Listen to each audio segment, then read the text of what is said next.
the three things that I want to leave with you, just these three. I could do 10, I could do a whole life class.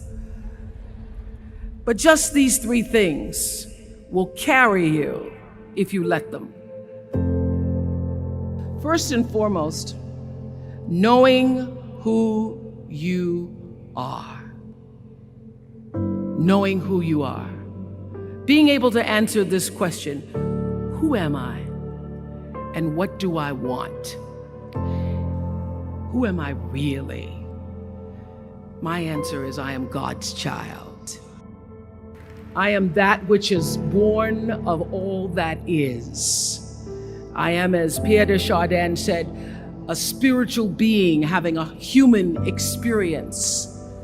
Come trailing the breath of the ancestors yet, but trailing the breath of the angels, and understanding that because I am connected to the source of all that is possible for me. That's who I am.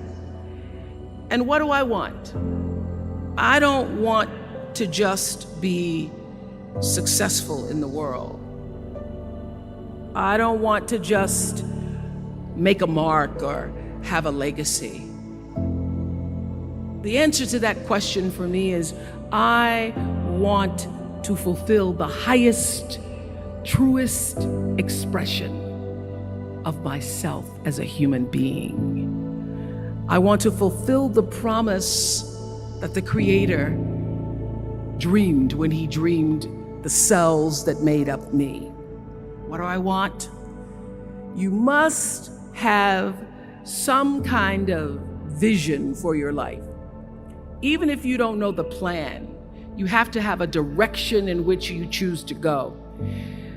What I've learned is that's a great metaphor for life.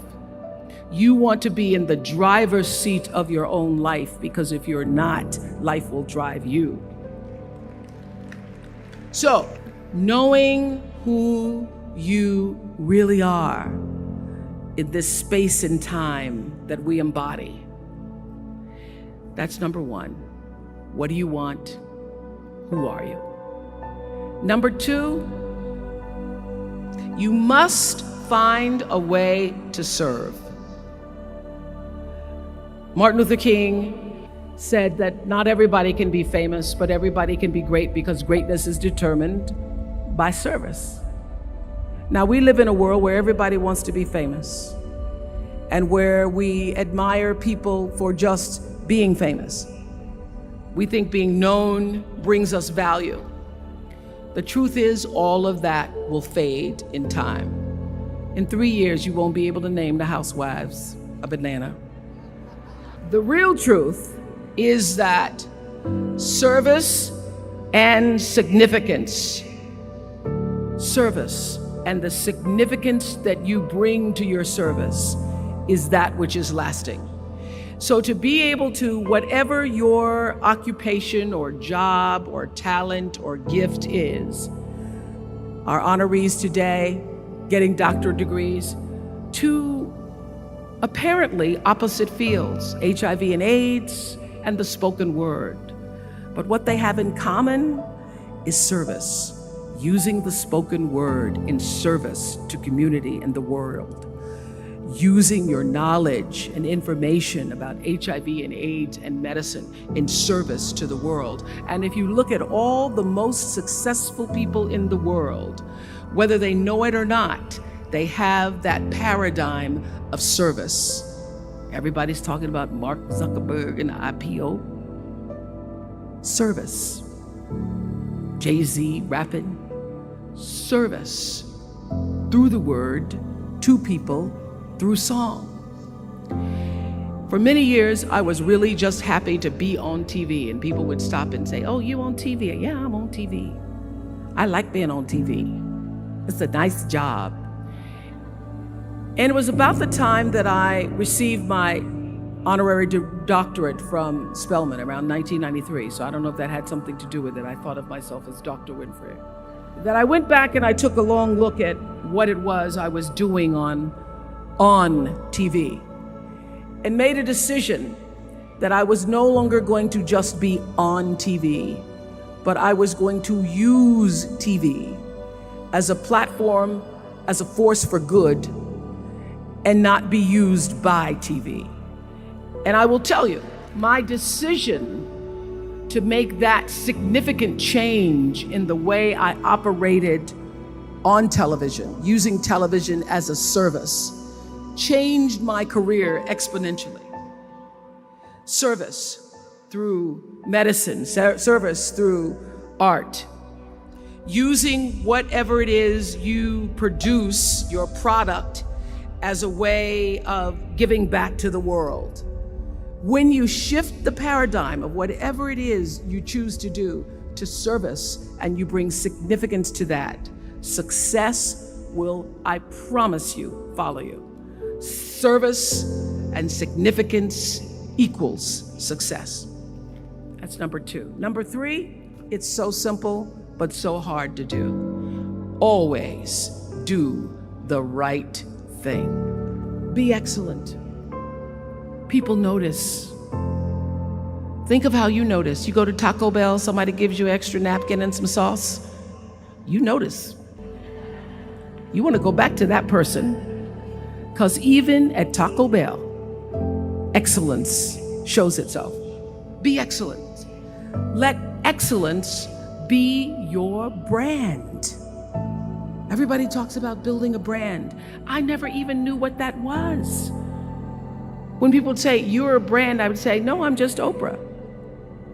What I recognize now is that my choice to, in every way, in every example, in every experience, to do the right thing and the excellent thing is what has created the brand. And what I know is that when you are excellent, you become unforgettable. People remember you, you stand out. Regardless of what it is, you become an unforgettable woman. And that is what we all want. We want to be unforgettable and not forgettable. So doing the right thing, even when nobody knows you're doing the right thing, will always bring the right thing to you. I promise you that. Why? Because the third law of motion is always at work. For every action, there's an equal and opposite reaction. That is so true in all of our lives. You just have to do the right thing, and the right thing will follow you even when people don't support it. I remember many times on my show. There are many shows y'all never saw. And the reason you didn't see them is because I got the last vote. And I remember 2010, my team, hardest working team in television, had done this interview with a woman who turns out she was a Sunday school teacher by day and a sex addict at night. And they were like, you won't believe it. We got her going out, we got her with the men, and we get to show her, and she was willing to show us everything. I sat down with a woman for an interview that was taped. And during the process of the interview, I said, why are you doing this? And she said, oh, I want to help people. I want to tell my story and I want to help people. I said, do you have children? She says, yes, I have a 10-year-old son. I knew right then, this is never going to see the light of day. So we got off the air and I said to the lady, we are not going to air that show. And she said, why?